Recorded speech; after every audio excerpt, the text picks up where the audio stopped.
ועכשיו, גאווה גדולה לקרוא לפסיכיאטר, חוקר המוח והמרצה, הפרופסור יורם יובל. בבקשה.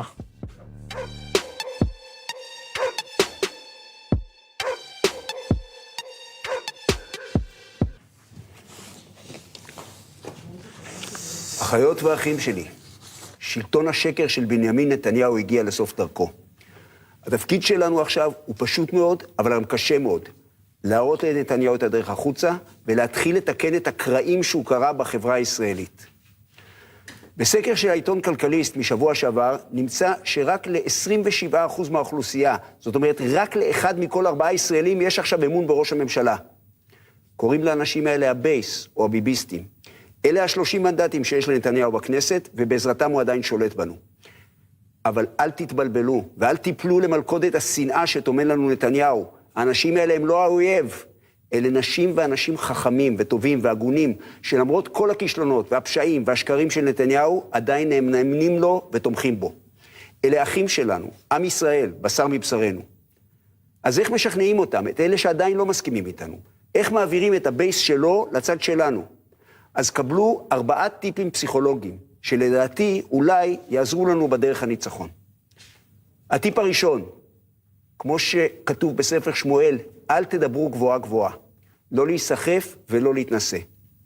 כשאנחנו אומרים למצביעי הליכוד, נתניהו אדם כושל ושקרן ומושחת שדואג רק לעצמו, אנחנו בעצם אומרים להם ככה, האיש שבו אתם תומכים הוא פשוט פושע ובוגד, ואתם חבורת מטומטמים שעדיין מאמינים בו.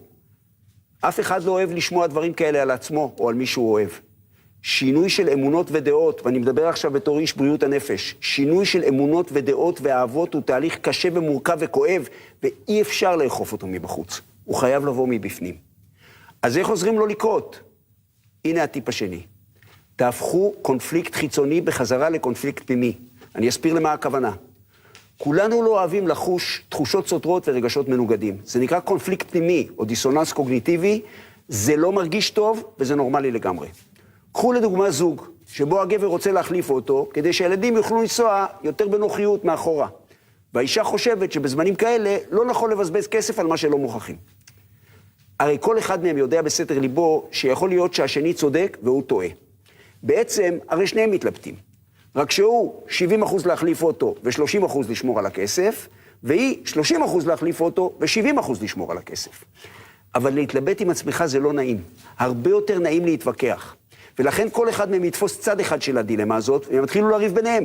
ככה כל אחד מהם ירגיש 100% שלם עם עצמו, ישר וחכם וצודק, וינסה לפקוח את עיניו של האחר, שעדיין לא רואה את האור. עכשיו, מה הם עשו? הם הפכו קונפליקט פנימי של כל אחד מהם, לקונפליקט חיצוני ביניהם, ועכשיו הם יכולים לריב בלב שלם ובכעס גדול. הנפש שלנו בנויה ככה שהרבה יותר נעים לנו להתווכח מאשר להתלבט. אז במקום להתווכח, תזרעו זרעים של ספק.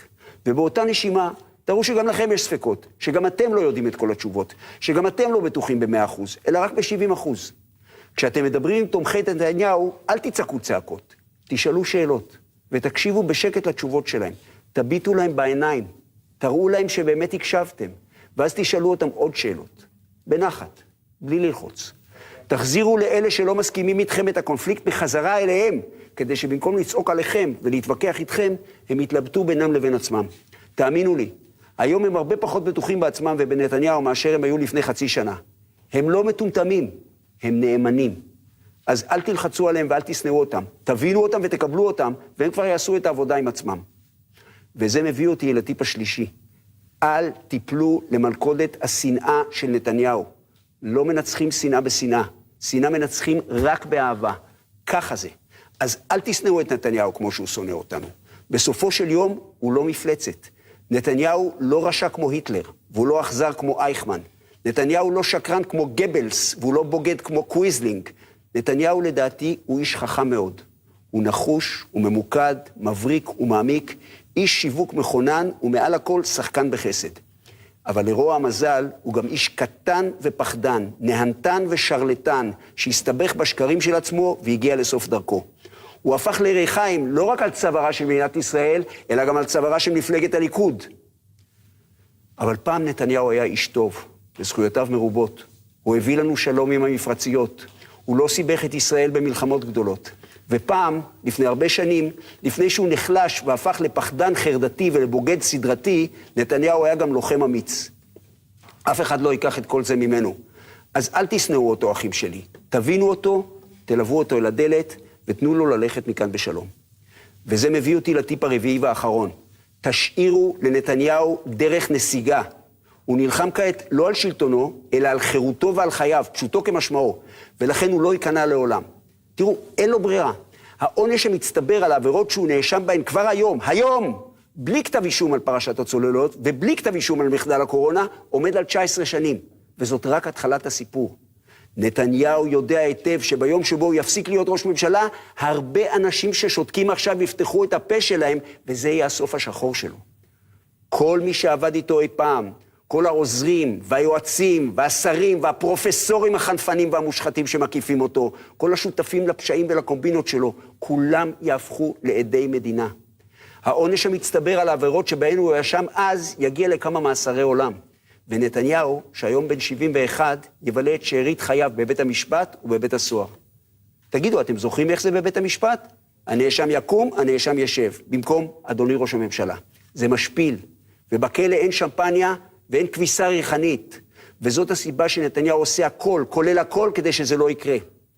ולכן חשוב שדווקא אנחנו, שיודעים מי הוא ומפגינים נגדו, נזכור שמודה ועוזב ירוחם. אני מציע לכל ארגוני המחאה ולכל מפלגות האופוזיציה להכריז כבר היום שכאשר נתניהו יתפטר ויבקש סליחה, אנחנו נסלח לו. אנחנו נתמוך בחוק שיאפשר לו לנסוע לארצות הברית ולהישאר שם עם החברים המיליארדרים שלו באושר ובאושר. אז לסיום, אנחנו הרוב, אנחנו בדרך לניצחון, ולכן, כמו ביום כיפור, מידת הרחמים חייבת לנצח גם אצלנו את מידת הדין. נתניהו בדרך להתרסקות, ודווקא זה הזמן לאהבה, לסליחה ולחסד בחברה הישראלית המפולגת והמקוטבת. אז בואו נמשיך במחאה, ובואו נמשיך במאבק, בכל הכוח, בכל מקום ובכל דרך, כי סופו של נתניהו קרוב מאוד. בואו נילחם עד שנתניהו יקרוס ויברח, ואז ניתן לו לברוח, בשלום ובכבוד. תודה רבה לכם, וברוכים תהיו.